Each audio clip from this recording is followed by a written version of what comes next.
Salutations, steampunk family. It is a pleasure to join you today, my first ever steampunk festival. I didn't know much about steampunk, so of course I went online and goggled it. That joke, you might not know this, has a very limited shelf life. Expires in about an hour. It's very nice to meet you. My name again is Kondabolu, but for this performance it will be Sherlock Homeboy. Actually it won't. Please don't tell others. I need to return to the real world after this. It's been a fascinating experience being here. It's interesting. I learned a lot about steampunk over the last few weeks preparing. I learned how much H.G. Wells does mean to the steampunk community. But it's funny with H.G. Wells because H.G. Wells wrote The Time Machine, where he was trying to leave the Victorian era, and he wrote The Invisible Man, where people couldn't see you in the Victorian era, and he wrote War of the Worlds, where he tried to destroy the Victorian era. So if he did make it here, he would be horrified. For those of you who didn't know, the theme of my set tonight will be colonialism. Yes, which is why I will be speaking only in English. Now, how about we shift gears for a second? Is that right? That's a segue. I wrote that. That's a steampunk segue. I could say that in other places, and they were like, yes, shift gears, change topics. Here, yeah, gears. Half of you are erect right now just because I said that. Shift gears, you say. Is that a timepiece in your pocket, or are you slightly happy to see me? Steve!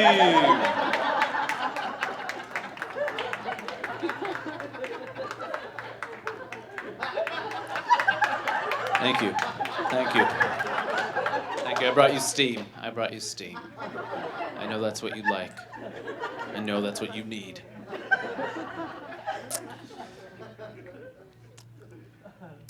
Why was the steampunk late to the steampunk convention? Why? Because he couldn't wind his car fast enough. Steam!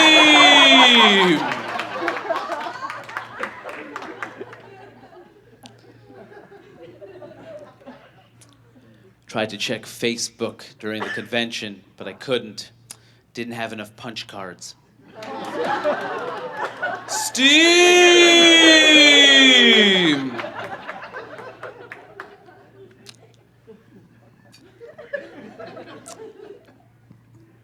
Steam!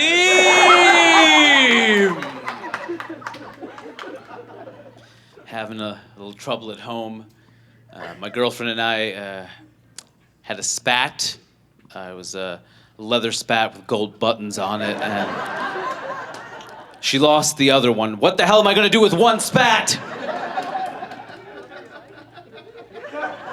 Steam!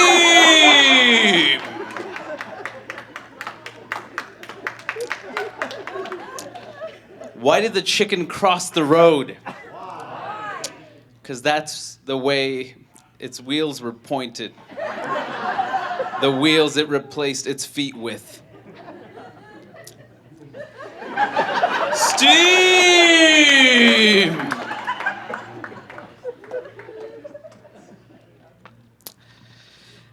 Knock, knock. Two-cycle engine. Steam!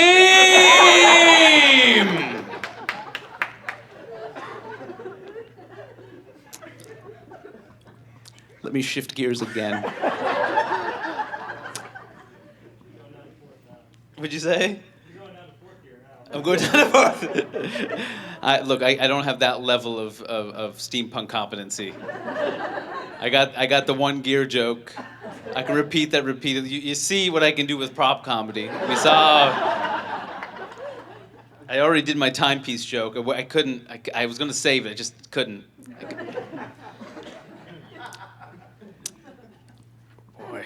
Boy, yeah, this is going to be on TV. This is a good idea.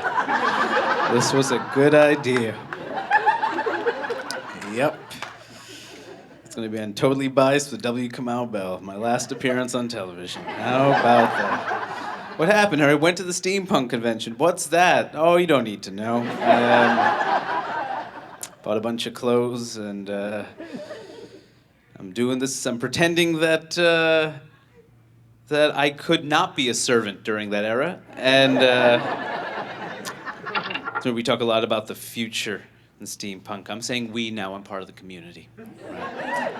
I'm clearly a legend now, right? I'm a regular K.W. Jeter or Derek. I love Back to the Future. It's my favorite movie. I love it. I love all time travel films. I love them, but I have one issue that I have with all time travel films, and that is the main character is always told not to change the past because the present will be forever altered, as if the present was so great to begin with. I know you can relate.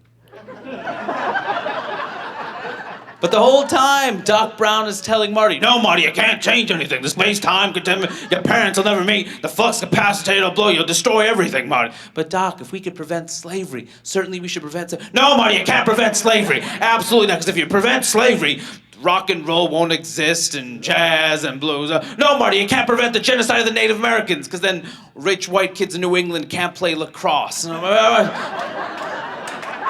No, Marty, you can't prevent the assassination of Martin Luther King, because I want a holiday. Great Scott, I'm a racist, Marty. A racist. That's my impression of Doc Brown, by the way. He's just... I look like him from part 3.